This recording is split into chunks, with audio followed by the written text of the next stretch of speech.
ಕೆಲಸ ಇಲ್ಲ, ಸಂಬಳ ಇಲ್ಲ, ಬಾಡಿಗೆ ಕಟ್ಟಿಲ್ಲ, ತರಕಾರಿ ಇಲ್ಲ, ಹಾಲಿಲ್ಲ, ಸ್ಕೂಲ್ ಫೀಸ್ ಕಟ್ಟಿಲ್ಲ, ಮನೆ ಕಟ್ಟಿಲ್ಲ, ಸೈಟ್ ತಗೊಂಡಿಲ್ಲ, ಬಂಗಾರ ಇಲ್ಲ. ಅಬ್ಬಬ್ಬಾ, ಎಷ್ಟೆಲ್ಲ ಸಮಸ್ಯೆಗಳು ಅಲ್ವಾ? ಫ್ರೆಂಡು, ಒಂದು ಹೇಳ್ತೀನಿ, ನೆನ್ಪಿಟ್ಕೊಳ್ಳಿ. ನಮ್ಮ ದೇಹದ ಆರೋಗ್ಯ ಎಲ್ಲಿವರೆಗೂ ಚೆನ್ನಾಗಿರುತ್ತೋ ಅಲ್ಲಿವರೆಗೂ ನಮಗೆ 1000 ಸಮಸ್ಯೆಗಳಿರುತ್ತೆ. ಯಾವಾಗ ನಮ್ಮ ದೇಹದ ಆರೋಗ್ಯ ಕೆಡುತ್ತೋ ಆಗ ಉಳಿಯೋದು ಒಂದೇ ಸಮಸ್ಯೆ, ಅದು ಆರೋಗ್ಯ ಸಮಸ್ಯೆ. ಎಲ್ಲ ಸಮಸ್ಯೆಗಳನ್ನ ಎದುರಿಸೋಕೆ ಮೊದಲು ನಾವು ಚೆನ್ನಾಗಿರ್ಬೇಕು. ಊಟ ಇಲ್ಲದೆ, ನಿದ್ದೆ ಇಲ್ಲದೆ, ಎಲ್ಲದರ ಬಗ್ಗೆ ಯೋಚನೆ ಮಾಡಿ ಆರೋಗ್ಯ ಕೆಟ್ಟಾಗ ಏನ್ ಪ್ರಯೋಜನ ಹೇಳಿ? ಇವತ್ತು ನಾವು ಚೆನ್ನಾಗಿದ್ದೀವಾ? ಕೈಕಾಲು ಚೆನ್ನಾಗಿದ್ದು ಹತ್ತೋಕೆ ಇಳಿಯೋಕೆ ಆಗ್ತಿದ್ಯಾ? ಖುಷಿ ಪಡಿ, ದೇವರಿಗೆ ಕೃತಜ್ಞತೆ ಹೇಳಿ. ಆಮೇಲೆ ನಿಧಾನವಾಗಿ ಕೂತು ಎಲ್ಲಾ ಸಮಸ್ಯೆ ಎದುರಿಸುವಿರಂತೆ. ಹೇಗೆ ಬದುಕು ಕಟ್ಕೋಬೇಕು, ದುಡ್ಡು ಹೇಗೆ ಮಾಡಬೇಕು, ಕಾರ್ ಹೇಗೆ ತಗೋಬೇಕು, EMI ಕಟ್ಟಬೇಕಾ, ಆಮೇಲೆ ಯೋಚನೆ ಮಾಡಿ.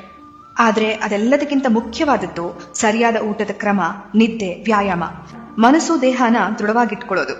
ಯಾಕೆಂದ್ರೆ ಆರೋಗ್ಯ ಸರಿ ಇಲ್ಲ ಅಂದ್ಕೊಳ್ಳಿ, ನಾವು ಇದ್ಯಾವುದ್ರ ಬಗ್ಗೆನೂ ಯೋಚನೆ ಮಾಡಕ್ಕೆ ಹೋಗಲ್ಲ ಫ್ರೆಂಡು. ಮತ್ತೆ ಯಾವಾಗಪ್ಪ ಹುಷಾರಾಗ್ತೀನಿ, ಮೊದಲಿನ ತರ ಯಾವಾಗ ಆಗ್ತೀನಿ, ನನ್ನ ಕೆಲಸ ನಾನೇ ಯಾವಾಗ ಮಾಡ್ಕೋತೀನಿ, ಎಲ್ಲ ಕಡೆ ಯಾವಾಗ ಓಡಾಡ್ತೀನಿ, ಇಷ್ಟಪಟ್ಟಿದ್ದು ಯಾವಾಗ ತಿಂತೀನಿ ಅನ್ಸುತ್ತೆ. ನಿಮ್ಮ ಆರೋಗ್ಯವನ್ನ ಜೋಪಾನವಾಗಿ ನೋಡ್ಕೊಳ್ಳಿ. ನಿಮ್ಮ ದೇಹವನ್ನ ಪ್ರೀತಿಸಿ, ರಕ್ಷಿಸಿ, ಆರೈಕೆ ಮಾಡಿ.